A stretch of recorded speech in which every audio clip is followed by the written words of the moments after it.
Vosotros estáis ya limpios por mi palabra que os he hablado. Aleluya. Proclama mi alma la grandeza del Señor. Se alegra mi espíritu en Dios mi Salvador, porque ha mirado la humillación de su esclava. Desde ahora me felicitarán todas las generaciones, porque el poderoso ha hecho obras grandes por mí. Su nombre es santo y su misericordia llega a sus fieles de generación en generación. Él hace proezas con su brazo, dispersa a los soberbios de corazón, derriba del trono a los poderosos y enaltece a los humildes. A los hambrientos los colma de bienes, y a los ricos los despide vacíos.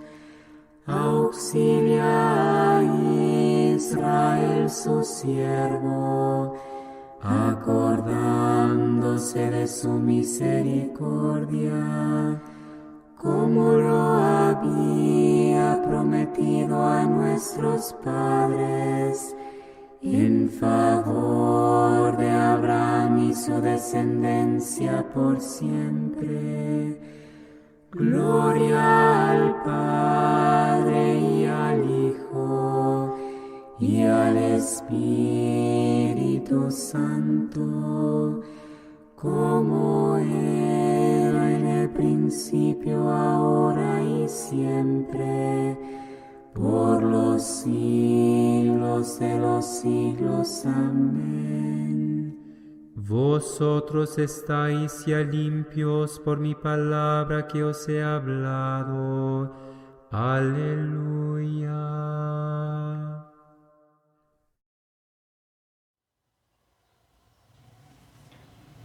Rosas do Calvário, Mártires Passionistas de Daimiel, Edições Loyola, por Pablo Garcia e Gregor Lenzen. Tradução, Mosteiro São Paulo da Cruz. Caros ouvintes, caso gostem do que aqui é lido, adquiram o livro. E caso gostem do meu trabalho, venham auxiliá-lo. Isso é possível via Pix, Apoia-se, Vaquinha. Também é possível comprar livros que chegam até mim pela lista da Amazon. Os links estão no descritivo. E também curtam, compartilhem, comentem, inscrevam-se no canal. Tudo isso faz diferença, gera engajamento, fazendo com que esse conteúdo seja ofertado a mais pessoas e o conhecimento chegue mais longe, bem como possibilitando que meu trabalho seja ampliado. A todos, muito obrigada pela presença. Agradeço em especial as monjas do Mosteiro de São Paulo da Cruz, as monjas passionistas. Graças a elas, eu estou com este livro em mãos e posso gravá-lo para que todos nós o conheçamos. É um livro belíssimo. Vale a pena. E peço, portanto, que também orem por nós, pois o nosso melhor alimento e melhor doação é através da oração, e que orem também, em especial pelas monjas passionistas e por todos os passionistas. Mais uma vez, muito obrigada pela presença. É dedicado a nosso santo pai e fundador, São Paulo da Cruz, 1694 a 1775. Apresentação.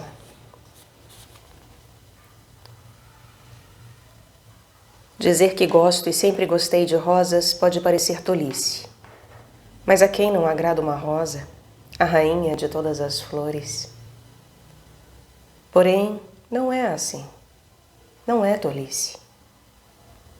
Para mim, a rosa não é só seu delicado perfume, a variedade de seu tamanho e cores, a suavidade, forma e o número de suas pétalas. Não. É sobretudo porque, sendo tão formosa, nasce, cresce e vive sempre entre espinhos. Porque as folhas da roseira são verdes como a esperança e, mais particularmente, por causa da sua cor. Muitas vezes, o que não podemos dizer com palavras, expressamos com uma flor. A mais eloquente de todas é a rosa, que parece dizer: minha cor é o vermelho, como o sangue, como o coração, como o fogo, como o amor. Mas o mais importante não sou eu, e sim você. Sinta a sinceridade de meu amor. Por isso, vi sempre na rosa o símbolo do amor supremo, do martírio. Não há amor maior do que dar a vida por seus amigos. João capítulo 15, versículo 13, nos diz Jesus em seu Evangelho. E é precisamente isso que faz o mártir, dar a vida por Deus e por seus irmãos. Os mártires são as rosas mais belas que adornam o jardim da igreja e do céu. Para o mártir, o grande amigo é Jesus, que deu por primeiro a sua vida por nós. O mártir também a dá por Jesus, mas em Jesus ama a todos os homens e está disposto a dar a vida por eles. São Maximiliano Kolbe se ofereceu para morrer no lugar de um pai de família que estava condenado à morte no campo de concentração nazista, em Auschwitz. Mas São Maximiliano, na realidade, morreu por Cristo, em quem amava a todos os homens. Como Cristo nos amou e morreu por todos, na cruz. O que vi muitas vezes na Semana Santa, principalmente em 1993, impressionou-me de maneira particular. Na igreja de Santa Gema, em Madrid, tinham colocado um grande ramalhete de rosas vermelhas entre as pernas de Jesus e a cruz, no grande crucifixo que há na entrada. Elas simbolizam o amor e o martírio de Jesus, mas também o amor dos devotos do crucificado. Como disse o poeta e místico alemão Ângelo Silesius, a rosa não pergunta o porquê. Ela floresce.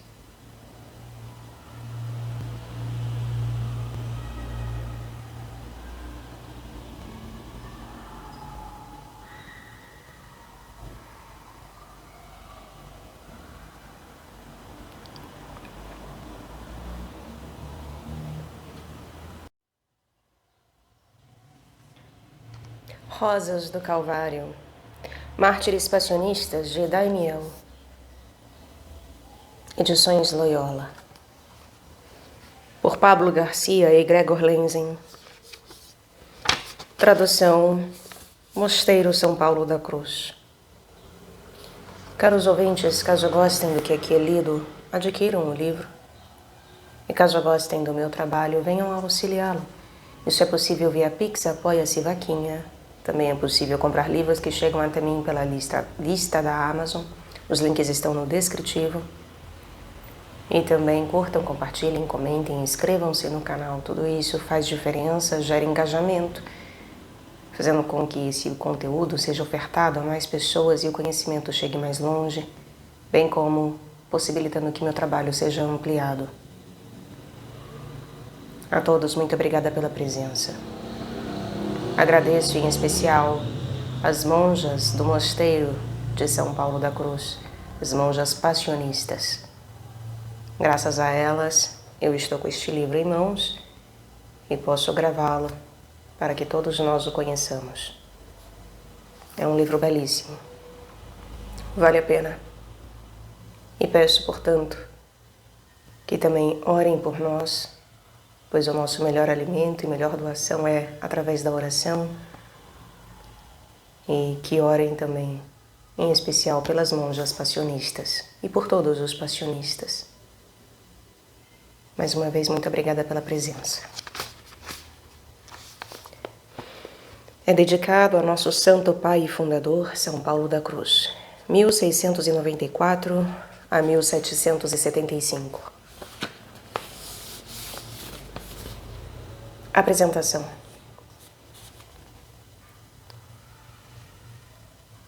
Dizer que gosto e sempre gostei de rosas pode parecer tolice, mas a quem não agrada uma rosa, a rainha de todas as flores? Porém, não é assim. Não é tolice. Para mim, a rosa não é só seu delicado perfume, a variedade de seu tamanho e cores, a suavidade e forma e o número de suas pétalas. Não. É sobretudo porque, sendo tão formosa, nasce, cresce e vive sempre entre espinhos.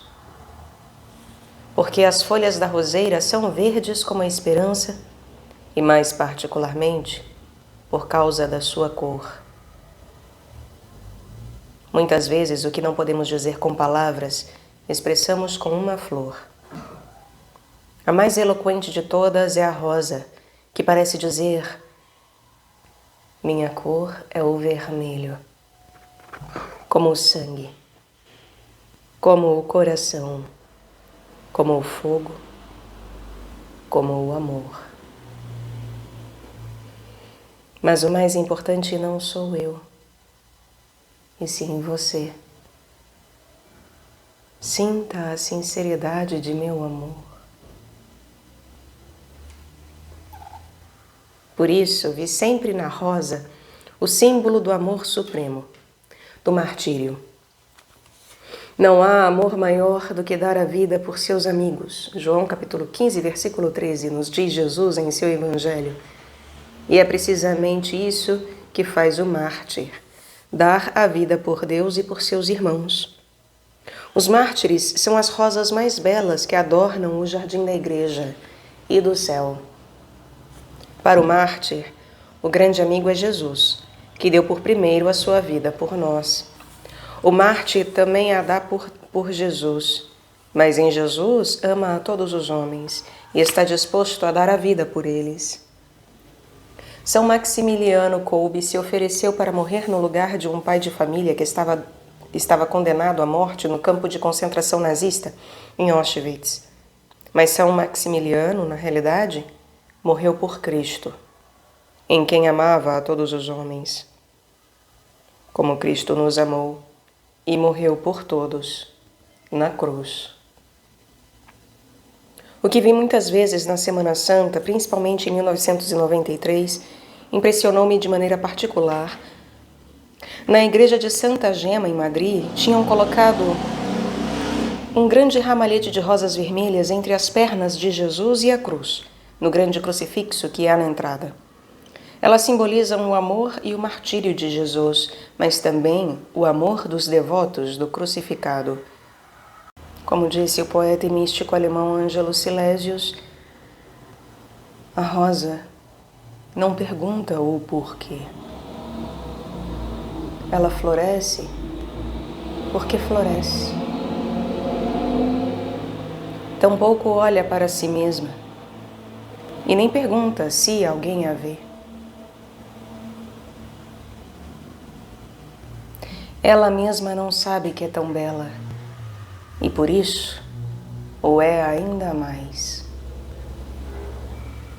Pois bem, neste livro vou oferecer-lhe um belíssimo ramalhete de rosas vermelhas, bem vermelhas, como a chama do fogo, como o coração, como o sangue que dele brota. Em sua maior parte, poderíamos dizer, são ainda botões, que são jovens, com idades entre 18 e 21 anos. Eles são o adorno mais belo do Jardim do Calvário, já que todos foram e são religiosos passionistas. Na roseira, antes de a rosa nascer, já estão presentes os espinhos. Antes do perfume, a dor do crescimento e do amadurecimento. o mesmo no esplendor, na glória e na beleza do martírio. O espinho, estando muito tempo entre as rosas, impregna-se de seu delicado perfume e, sem que se dê conta, termina também cheirando a rosas. Se você lê muito sobre os mártires e procura imitá-los, recomende-se a eles. Assim, também você se impregnará de seu espírito e, sem que se dê conta, exalará esse delicado perfume a todos que o cercam. Aqui você também terá se convertido em rosa. Será fogo, coração e amor.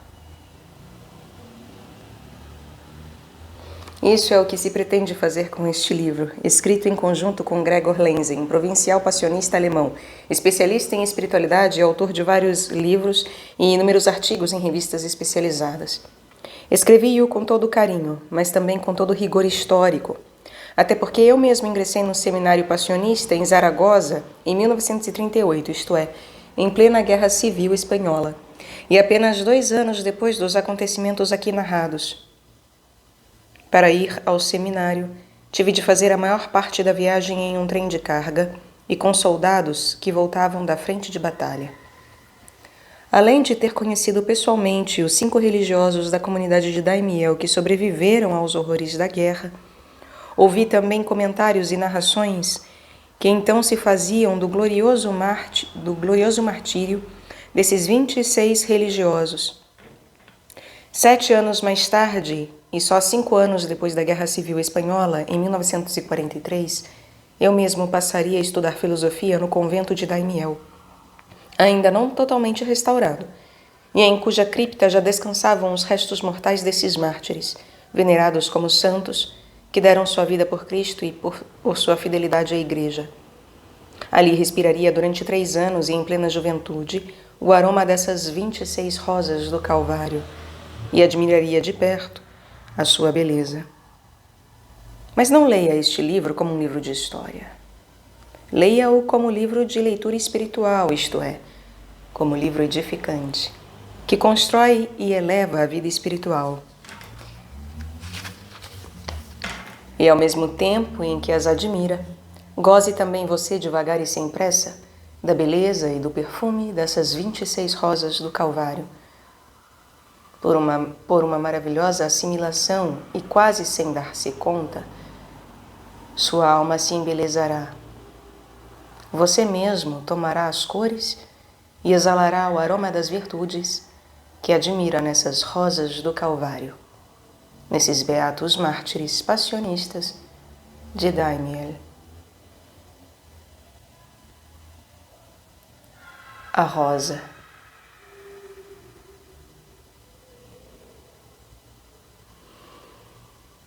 Se a rosa soubesse que tem tal aroma e que é tão bela, deixaria de ser rosa.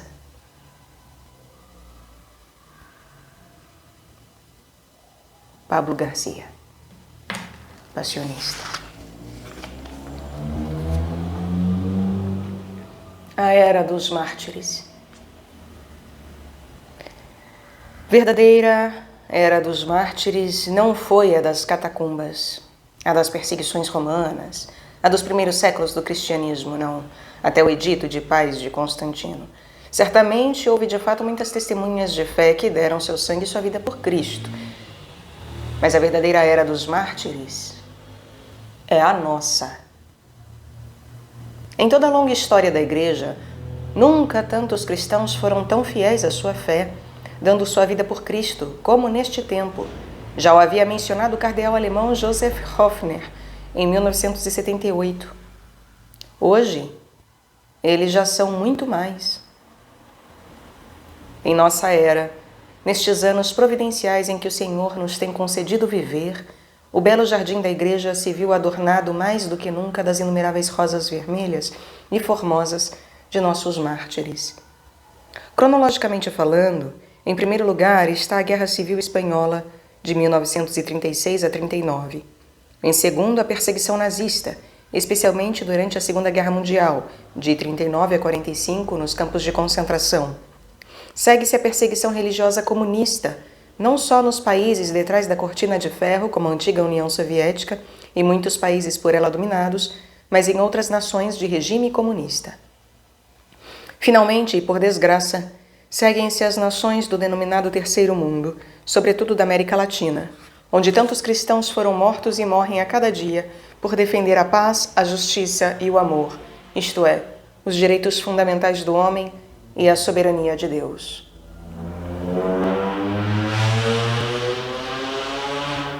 Em 7 de maio de 1937, uma religiosa carmelita no Mosteiro Maria da Paz, em Colônia Lindenthal, Alemanha, escrevia a outra religiosa, sua amiga, abre aspas, até agora estávamos vivendo na mais profunda paz, sem que nada nos perturbasse atrás dos muros de nossos mosteiros, mas a sorte de nossas irmãs religiosas da Espanha nos diz claramente aquilo para que também nós devemos estar preparadas. Um movimento subversivo tão profundo acontecendo perto de nós é uma boa chamada de atenção.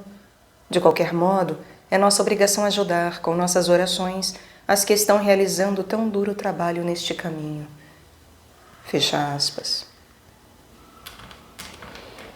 Essas palavras iluminam uma época escura da história espanhola em que a fé cristã e a fidelidade à Igreja podiam ter consequências mortais. A carmelita que escreveu essas palavras chegou a ser, não só para os cristãos, mas para todos, um verdadeiro monumento. Foi Teresa Benedita da Cruz, ou Edith Stein. Ela pode ser ouvida aqui no canal. Valente testemunha da fé, levada até as últimas consequências, isto é, até dar a vida, até o martírio. Ela percorreu com bravura o caminho de suas irmãs religiosas da Espanha. No horror do campo de concentração de Auschwitz, deu sua vida como mártir, por ser fiel à sua igreja, à sua fé e ao seu povo. Em 1º de maio de 1982, na cidade de Colônia, o Papa João Paulo II beatificou solenemente essa heróica monja carmelita e em 11 de outubro de 98 a canonizou em Roma, apresentando-a ao mundo inteiro como modelo do fiel seguimento de Cristo até as últimas consequências. Em 1º de outubro de 1989, na Basílica de São Pedro, João Paulo II elevava também aos altares 26 testemunhas da fé, mártires nos sinistros anos da Guerra Civil Espanhola, os mártires passionistas de Daimiel, na província da Cidade Real. Também eles podem ser considerados com toda justiça os pioneiros dos quais tinha escrito Edith Stein em sua carta. Eles também deram a vida por Cristo nos horrores dessa guerra civil que transformou a Espanha em um autêntico banho de sangue. O último crime que se pode imputar a esses homens de Deus foi o de serem religiosos. Mas naquelas circunstâncias políticas, isso era mais do que suficiente para que os assassinassem sem piedade. Sua beatificação lembra à Espanha um triste capítulo de sua história mais recente.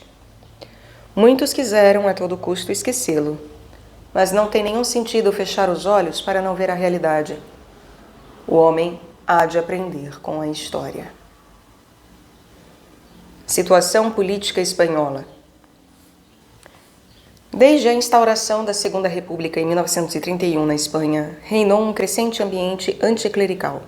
A Igreja Católica era considerada por muitos contrária às legítimas aspirações do povo. Esta avaliação tinha suas causas históricas. Depois do exército, ela representava o segundo fator mais forte na sociedade espanhola. Possuía grandes patrimônios e gozava de notável influxo social. Como no campo político apoiava de maneira especial os partidos da direita, o socialismo considerava a Igreja uma força reacionária dentro do Estado.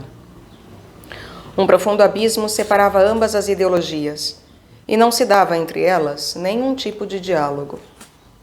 A única coisa em que se pensava era a luta de uma ideologia contra a outra. Essa atitude de tensão se acentuou ainda mais quando a esquerda ganhou as eleições de fevereiro de 36. O assassinato de Calvo Sotelo, em Madrid, um dos mais destacados dirigentes da direita espanhola, foi finalmente a faísca que fez explodir esse tão aquecido barril de pólvora que era então a Espanha. Os acontecimentos precipitaram-se rapidamente. Um grupo de generais se rebelou contra o governo e começou o Levante Nacional em 18 de julho de 1936, o marco inicial da Guerra Civil Espanhola. A nação se dividiu em duas zonas bem diferentes. De um lado, a zona nacional. Do outro, a zona vermelha, ou republicana, na qual se iniciou uma perseguição ainda mais forte contra a Igreja Católica.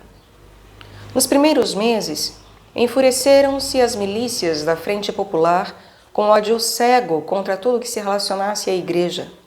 Um frenético vandalismo devastou toda a representação externa da religião. Destruíram-se inumeráveis quadros, estátuas e altares. Incendiaram-se, saquearam-se e profanaram-se incontáveis igrejas e conventos. Mas tudo isso não é nada em comparação com o fato de milhares de católicos, bispos, sacerdotes, seminaristas, religiosos, religiosas e leigos terem tido suas vidas ceifadas por sua fidelidade a Cristo e à Igreja.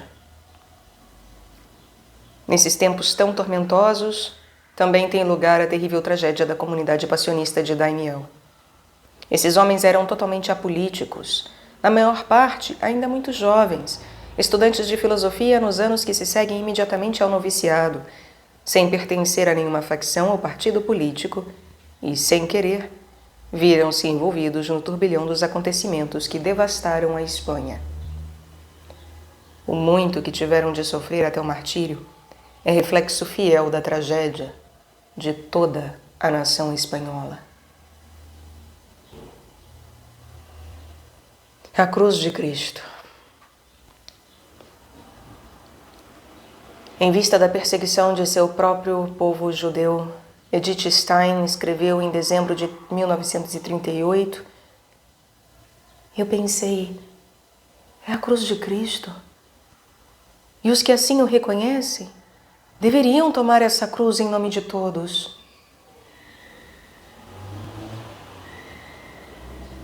Seria esse o misterioso segredo daqueles 26 homens de Deus que não vacilaram diante das armas de seus inimigos, preparadas para matá-los?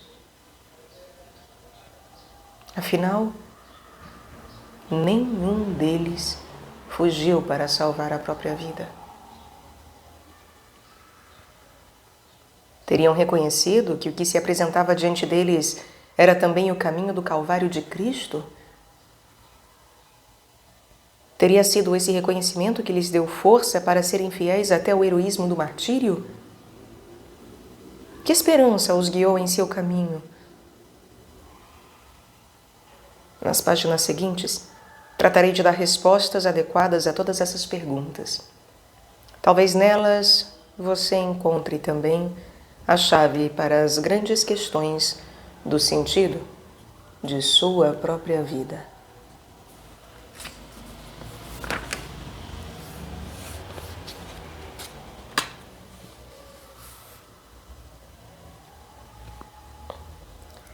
Testemunha da cruz. Os mártires de Daimiel eram filhos espirituais de São Paulo da Cruz e membros da congregação por ele fundada, a Congregação da Paixão, mais conhecida como Padres Passionistas ou simplesmente Passionistas. Tanto o nome de Paulo da Cruz como o de sua congregação indicam claramente qual é a sua espiritualidade e sua vida: a paixão, a cruz. São Paulo da Cruz. Com toda razão, poderia ser dito, no sentido mais teológico da palavra, que a vida de São Paulo da Cruz, místico, missionário, diretor de almas e fundador de uma família religiosa de homens e mulheres, foi um verdadeiro martírio. Mártir significa testemunha. E a vida e a doutrina desse santo da cruz são um contínuo testemunho da força libertadora da cruz de Cristo. Paulo da Cruz nasceu em 3 de janeiro de 1694, na pequena cidade de Ovada, ao norte da Itália, a 50 quilômetros ao nordeste de Gênova. Seu pai, Lucas Daney, tinha um pequeno negócio de tecidos e tabaco para sustentar sua numerosa família. Aos 19 anos de idade, Paulo Francisco, este era seu nome de batismo, teve uma experiência especial de conversão. A circunstância foi aparentemente insignificante. Ao ouvir uma pregação, sentiu-se profundamente tocado em seu íntimo e fez uma confissão geral. Tomou a decisão de consagrar toda a sua vida a Deus. Desejos de martírio. Quando alguns anos mais tarde o Papa Clemente XI chamou a cristandade a uma cruzada contra os turcos, para Paulo pareceu que esse era o chamado de Deus. Sentiu grande desejo de dar a sua vida em defesa da fé cristã e se alistou no exército. Sem dificuldade, logo percebeu que essa não era a sua vocação. Deus queria dele outra forma muito diferente de martírio. Deixou o acampamento junto a Milão, voltou para casa e se dedicou a ajudar a sua família, como tinha feito até então.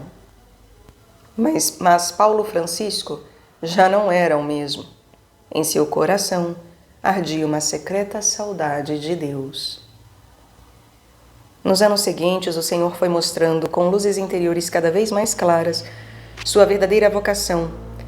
Na introdução da primeira regra que escreveu para os passionistas em 1720, o santo descreve algumas de suas experiências espirituais e fala de um forte desejo de retirar-se à solidão, vestir um hábito simples, andar com os pés descalços, viver na mais extrema pobreza e, em uma palavra, levar com a graça de Deus uma vida de penitência. Com o chamado à solidão, sente também a inspiração de reunir companheiros que viviam juntos e consagrarem-se a suscitar nas almas o santo temor de Deus. Em certa visão espiritual, até lhe é apresentado o hábito religioso de sua futura congregação. Pouco a pouco, a escuridão vai se iluminando cada dia mais. Este era o testemunho ao qual Deus o chamava. Juntamente com outros companheiros, deveria imitar os apóstolos, harmonizando, como eles, a vida de oração com o anúncio da palavra. Com a permissão da Santa Igreja, com a permissão da Santa Mãe Igreja, queria fundar uma congregação. Seu nome seria Os Pobres de Jesus. Em 21 de novembro de 1720, depois de rezar com a família o Santo Rosário, despede-se de seus pais e irmãos. No dia seguinte, abandona a casa paterna e é revestido do hábito preto da paixão pelas mãos de seu confessor e diretor espiritual, o bispo Dom Gattinara, de Alexandria. Com essa singela cerimônia de vestição do hábito, começa seu verdadeiro martírio, que se prolonga por toda a sua vida. A partir daí, seria em todo momento testemunha fiel do Senhor, pobre e crucificado. Em vez de Paulo Francisco Daney, se chamaria Paulo da Cruz. Sua vida de pobreza e penitência teria uma orientação especial em direção a Cristo sofredor e crucificado. A paixão do Senhor seria o centro de sua vida, de sua doutrina e de seus muitos anos de apostolado. Seguindo o exemplo de Jesus, Paulo da Cruz se retirou durante 40 dias no deserto. Seu deserto foi um pobre quarto anexo à sacristia da igreja de São Carlos, em Castelaço. Ali se dedicou à oração, à penitência e à solidão, para se dispor à missão para a qual o Senhor o chamava. Durante esse tempo, escreveu a primeira regra de sua congregação. A pedido de seu bispo, Dom Gattinara, escreveu também seu diário espiritual. Em 26 de dezembro, dia correspondente à festa do primeiro mártir, Santo Estevão, pôde-se ler o seguinte, abre aspas. Estive em particular elevação de espírito, sobretudo na Santa Comunhão. Desejava morrer mártir, ali onde se nega o adorabilíssimo mistério do Santíssimo Sacramento. Já há bastante tempo, a infinita bondade me faz sentir esse desejo, mas hoje eu o tive de um modo particular. Fecha aspas. Nessa luta com Deus na solidão, revela-se claramente seu desejo de martírio, de dar a vida por Cristo. Oscilando entre a maior desolação interior e a mais profunda paz, nesses longos dias teve a experiência do martírio da alma. Dessa maneira, Deus preparou seu fiel servo para que pudesse ser testemunha credível de sua paixão e cruz. Como fundador de um instituto religioso, como pregador de missões populares e de exercícios espirituais e como diretor de almas, Paulo da Cruz não se cansará nunca de apresentar a paixão de Cristo como a maravilha das maravilhas do amor de Deus. Antes de morrer, muitos anos depois, em 18 de outubro de 1775, pôde fazer uma retrospectiva sobre sua longa vida de quase 82 anos e contemplar a rica colheita de seu apostolado. Seu carisma havia lançado profundas raízes. A colheita havia sido abundante. O martírio do amor havia dado frutos bem generosos. Os passionistas na Espanha. Um século depois que São Paulo da Cruz deixou a congregação, já firmemente enraizada na vinha da igreja, desse tronco nasceu um rebento vigoroso. Sendo o superior geral o beato Bernardo Maria Silvestrelli, em 1878, os passionistas vieram a estabelecer-se também na Espanha. Seguindo o espírito de seu fundador, esses religiosos começaram aqui a sua vida de oração, solidão e penitência. Isso lhes deu força para anunciar com poder, como missionários, o imenso amor de Deus aos homens. O testemunho dos 26 mártires passionistas de Daimiel na Guerra Civil Espanhola é fruto generoso dessa escola de santidade e dessa espiritualidade de martírio.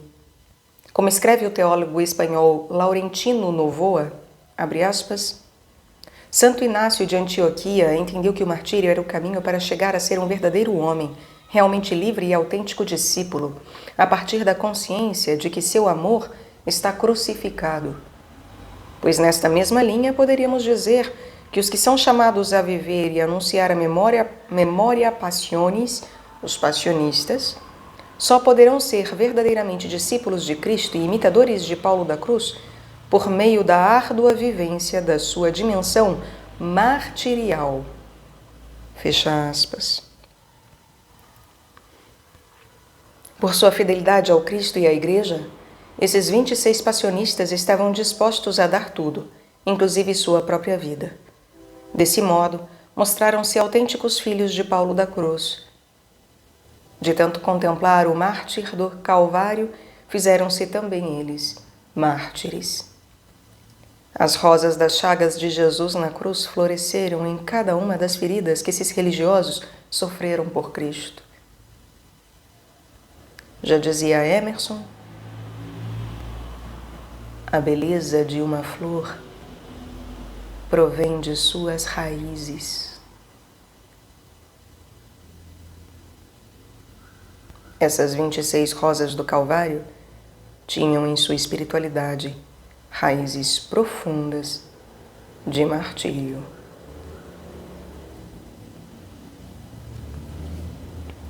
A raiz.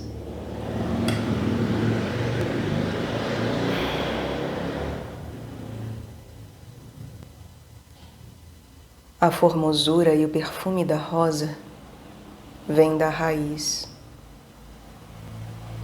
O ideal e o sentido de tua vida vem de onde? A ti. Cuida sempre da raiz.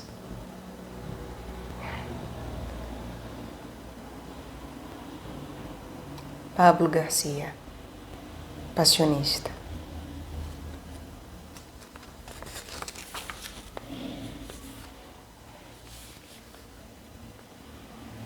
Presságios de tormenta. Os acontecimentos que aqui vamos narrar ocorreram no coração da Espanha, mais exatamente em La Mancha.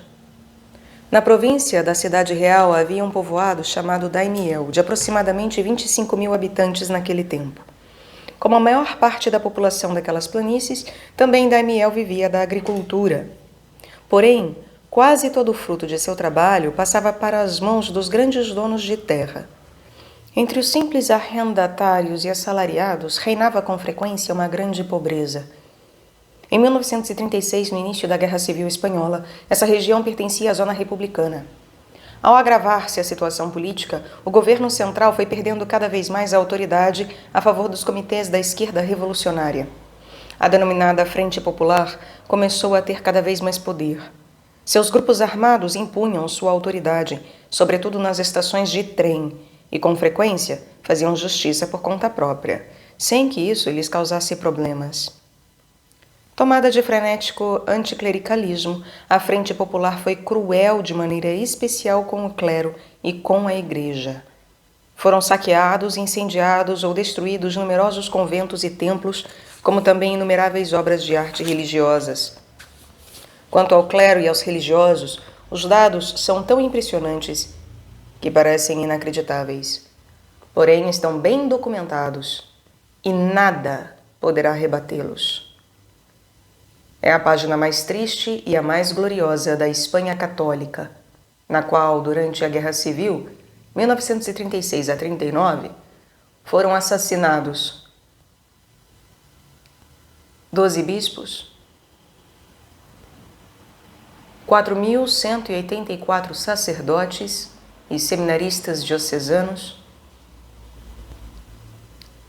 2.365 religiosos e 283 religiosas.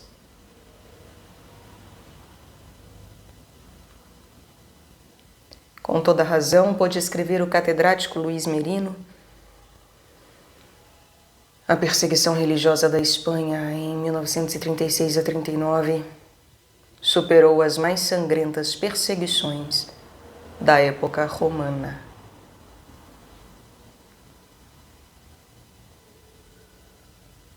Os passionistas de Daimiel. Os religiosos passionistas tinham em Daimiel um convento afastado do povoado. Levava o nome de Santo Cristo da Luz, pelo devoto crucifixo grande que se venerava no principal altar de sua igreja. No convento viviam 30 religiosos. A maior parte era de jovens estudantes que, após o noviciado, para ali foram transferidos para estudar filosofia. A comunidade de Daimiel era de formação, um seminário religioso, no qual esses jovens se preparavam para o sacerdócio.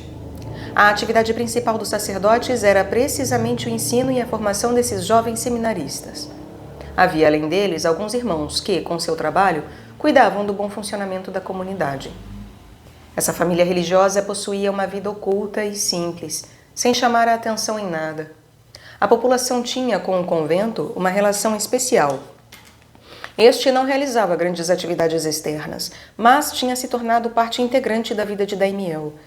Entre outras coisas, os passionistas eram bem conhecidos pelos muitos pobres que pediam ajuda e que eram acolhidos em sua porta. O superior da comunidade, o padre Germano, dava muita importância a esse ministério, que o porteiro, o irmão Pablo Maria, cumpria com alegria e generosidade, prodigalizando sua bondade com o necessitado. Não obstante, desde 18 de julho de 36, pesava sobre esses bons religiosos, que por nada se envolviam em política, uma ameaça de perseguição, como sobre tantas comunidades religiosas da Zona Vermelha ou republicana em toda a Espanha. Poucos meses antes, um dos estudantes, José Maria, escrevia à sua mãe, na Semana Santa, estas palavras, que bem podemos denominar proféticas. Nossa fé deve aumentar e, se necessário, devemos morrer por ela. Outro jovem, Eufrásio, escrevia também à sua mãe em 26 de março de 1936 para desejar-lhe santos dias de Semana Santa e Páscoa. Meditemos com fervor nestes dias os mistérios do Calvário e estejamos dispostos a padecer e sofrer com Cristo e, se preciso, morrer com Ele. Pouco tempo demoraria a se tornarem realidade essas proféticas palavras. O luminoso rosto do Santo Cristo da Luz parecia escurecer-se com um matiz de tristeza. O padre Nicéforo, provincial. O padre Nicéforo Dias, provincial da província da Sagrada Família, era um desses homens a quem Deus confia uma missão muito especial. Na hora da prova, não titubeou em cumpri-la minuciosamente com toda a fidelidade. Ainda jovem, enquanto se preparava para o sacerdócio no México, esteve na prisão por causa da fé, tendo de fugir para os Estados Unidos, onde se ordenou sacerdote em 1916. O padre Nicéforo acabava de chegar da América, onde visitou as comunidades de sua província em várias nações desse continente. Embora não tivesse ainda descansado da viagem, em vista do crescente agravamento da situação política, em 10 de julho, saiu de Zaragoza para visitar também as comunidades da Espanha. E quis começar justamente por Daimiel. Era o lugar de maior perigo e onde estavam os religiosos mais jovens de sua província. Em Zaragoza, quiseram dissuadi-lo da viagem. Mas ele respondia sempre: os mais jovens, os recém-professos, são os que mais precisam de mim. Tenho que estar com eles nestes momentos de perigo.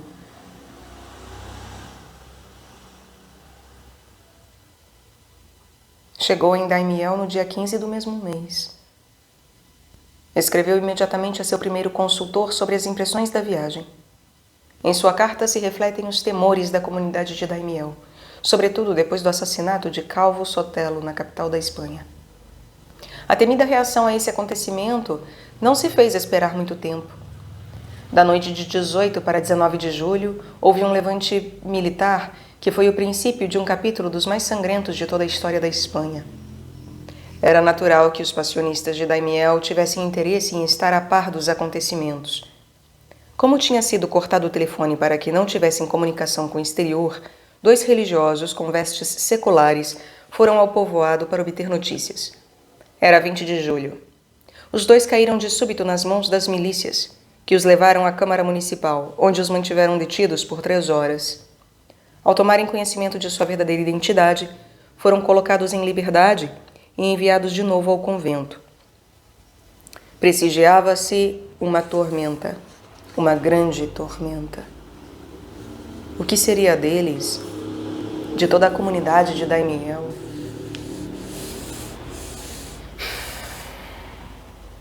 Rosas e espinhos. Terás ouvido muitas vezes que os espinhos salvam e defendem as rosas. O certo é que, graças às rosas, regam-se também os espinhos. Que seria deste mundo sem homens e mulheres santos? As rosas salvam os espinhos.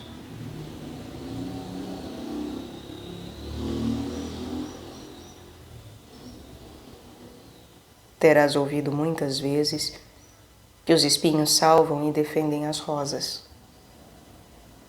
O certo é que, graças às rosas, regam-se também os espinhos. Que seria deste mundo sem homens e mulheres santos? As rosas salvam os espinhos.